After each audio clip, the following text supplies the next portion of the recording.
सन 1981 की घटना और इसी से जुड़ी हुई याद आ गई। पूज्य गुरुदेव थे, हम लोग शुल्लक थे सब। एक ऐसे ही तखत लगा हुआ, ज़्यादा ऊंची स्टेज नहीं लगी थी, वहाँ ज़्यादा पब्लिक नहीं थी। एक सिंगल तखत पर आचार्य बैठे थे, हम लोग नीचे पाटों पर बैठे थे। आचार्य की प्रसिद्धि तो रही है। एक किसान आचार्य के दर्शन करने के लिए आया, ऐसी सुंदर फूलों की माला बनाई, मैंने ऐसी आज तक माला नहीं देखी। इतनी सुंदर हाथों से माला बना के लाया, महक रही थी, मोगरा के फूल, गुलाब के फूल, पता नहीं उसने जितने दुनिया के फूल थे सबकी माला बना के लाया, क्योंकि वो वैष्णव था, उनके साधु माला पहनते। और बस वो तो भीड़ में चलता है, हम लोग देख रहे हैं। हमने कहा कुछ ला रहा होगा, उसी माला पकड़े था, हाथ चढ़ाएगा। उसने सीधी आचार्य के गले में माला पहना दी। हम लोगों को दिमागी काम नहीं कर रहा, जैसे काश किसी का दिमाग हम लोग यूं देख रहे, ना रोकने का भाव आया, ना जल्दी उतारने का भाव आया, बस आचार्य जब देख रहे उसकी तरफ देख रहे। आचार्य क्या स्मार्ट लग रहे थे। अपने आचार्य से बहुत छोटी, मतलब उस समय जवान थे, गोरे चट्टे तो वैसे ही अपने आचार्य थे, सुंदर तो वैसे ही थे। और जो कलरदार फूलों की माला, उस समय वीडियो होता तो तुम लोग भी देखते। वहाँ उस समय इतने बड़े कैमरे, कोई कैमरे थे ही नहीं जाना।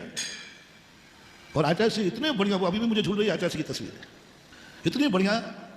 मैंने कहा देखो ये है सुंदरता। अब आचार्य सी तो तुरंत जैसे माला डाली, आंख बंद कर ली उन्होंने। तो हम लोग नहीं समझ पाए, मैंने कहा शायद आचार्य से भी आनंद ले रहे हो। और अब देखो नया छुल्ला किताब जितनी अकल होती तो सोचेंगे। और आचार्य ने उसको उपसर्ग मान लिया। क्या मान लिया? साधु पर उपसर्ग आ जाए तो वो स्वयं अपने हाथ से उपसर्ग को दूर नहीं करता। और हम लोग करने का सवाल ही नहीं अपन के, जब आचार्य को अच्छा लग रहा तो अपन क्यों उतारे। तुरंत वहां पर सांदिलिया जी बैठे थे, 2-3 लोग, वो तुरंत खड़े होकर के उन्होंने माला उतार दी। उसको डांटा, मूर्ख, साधु को माला पहना दी, कितना बड़ा पाप है, उपसर्ग किया है तूने। सब लोगों ने उसको डांटा। ओहो, किस कदर रोया, किस कदर रोया, रोता ही रहा। मैंने महाराज को उपसर्ग कर दिया, मैंने महाराज को दुख दे दिया, मैंने महाराज को दुखी दिया। वो चुप होने को तैयार नहीं। इतना रोया कि उसको मूंछ आने लगी, इतना रोया कि उसको बेहोशी आने लगी। आचार्य के पास ले गए, हम लोग सामने थे, हम लोग भी उसको ले गए। मैंने कहा भैया कोई बात नहीं। आचार्य ने कहा भैया कोई बात नहीं, तेरा कोई दोष नहीं है, तुझे तो मालूम, तूने उपसर्ग करने के भाव से तो नहीं किया। बोले नहीं महाराज मैं क्यों करूंगा, मैं तो अच्छे के लिए किया।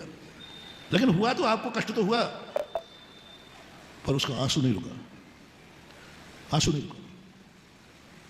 और वो आचार्य को कहना पड़ा, नहीं मुझे कोई दुख नहीं हुआ और तुझे किंचित मात्र भी पाप का बंध नहीं होगा, किंचित मात्र भी पाप का। क्योंकि उसका भाव क्या था? सम्मान करना। अब भाव सम्मान करने का है तो पुण्य भी सम्मान का ही लगेगा।